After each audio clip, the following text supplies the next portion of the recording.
choisit la vie, la grâce d'être femme avec Marie. La femme est ouverte et réceptive au monde spirituel.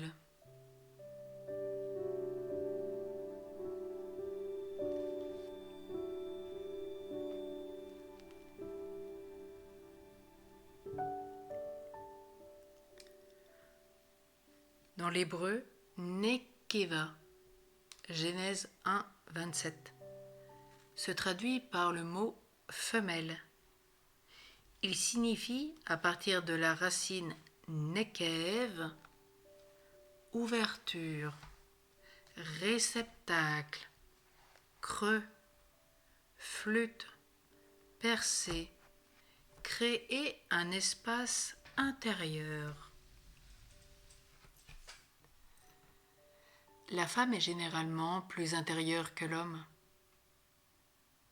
Elle manifeste par tout son être, jusque dans son corps, qu'elle est naturellement réceptive et accueillante.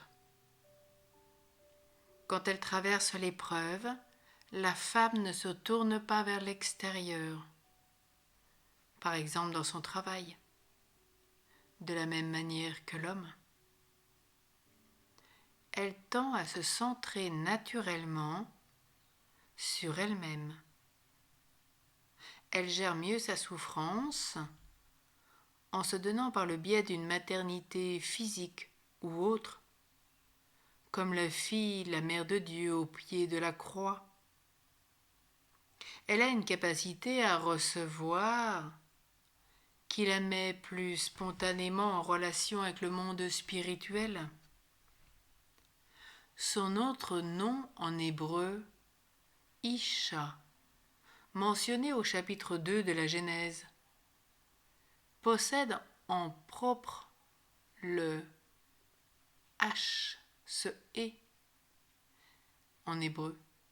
Il représente, disent les talmudistes, le souffle spirituel, le souffle divin, le souffle de Dieu. Cette lettre H se retrouve 2 fois en majuscule dans le nom divin, le fameux tétragramme sacré dont normalement nous ne devrions plus dire le nom, qui est Yahvé, où nous trouvons 2 H dedans, que le grand prêtre prononçait une seule fois dans l'année au temple de Jérusalem. Le nom se traduit par le présent du verbe être, je suis. Ainsi la femme est-elle prédisposée à une meilleure compréhension des choses spirituelles et de tout ce qui touche à l'être humain, parce qu'en elle se forme toute nouvelle vie humaine. La femme, plus que l'homme, se situe à l'intime du mystère de l'être.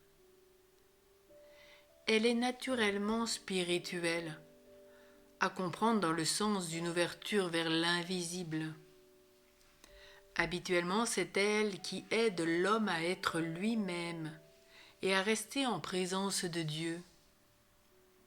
Elle éveille en lui le désir de le connaître, de le servir et de l'aimer. C'est pourquoi la femme, le vendredi soir, assure la prière familiale chez les Juifs jusqu'au samedi soir, dans cette entrée en Shabbat. Et le samedi, ce sont bien les hommes qui vont à la synagogue. Les femmes n'y vont pas parce qu'elles sont naturellement spirituelles. Mais elles rappellent à l'homme l'importance d'aller à la synagogue avec les garçons. Son ouverture la rend aussi plus vulnérable aux assauts de l'ennemi. Autant elle peut s'ouvrir à la relation, à l'amour, à la vie en Dieu, autant elle risque de donner prise au mal et d'y entraîner ses proches. Ève a été tentée la première, Genèse chapitre 3, les versets 1 à 5.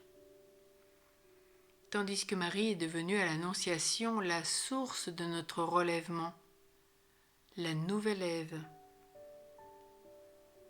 Le Talmud reconnaît qu'un homme juste vivant à côté d'une femme corrompue devient à son tour corrompu.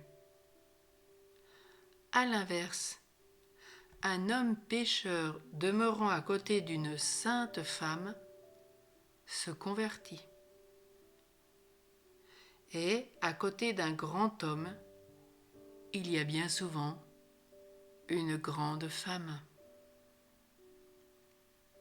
Les femmes sont plus religieuses. Elles constituent la majorité de nos assemblées dominicales. Le nombre de congrégations féminines est 3-4 fois plus élevé que celui des communautés d'hommes. Et nous le voyons bien par le nombre des statistiques en France et à travers le monde. La tradition juive, quant à elle, estime que la femme, étant sans cesse en communication avec le divin du fait de sa nature d'épouse, donc n'a pas besoin de se rendre à la synagogue pour prier. Elle aurait déjà accompli tous les commandements.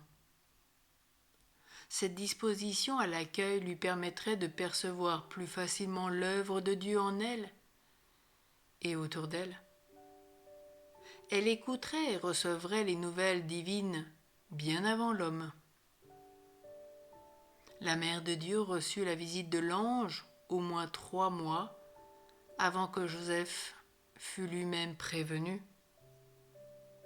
Et nous le voyons dans Saint Luc au chapitre 1, verset 39, et dans Saint Matthieu au chapitre 1, verset 20 et suivant. Les saintes femmes en particulier, comme Sainte Marie-Madeleine, la 14e apôtre, crurent en la résurrection du Christ, tandis que les apôtres nous rappelaient la parole de Dieu, restaient incrédules. Luc 24, 10, 11. D'où l'importance pour la femme d'être ouverte et de toujours garder cette grâce, d'être réceptive au monde spirituel. C'est sa grâce profonde et elle peut la retrouver aisément, facilement.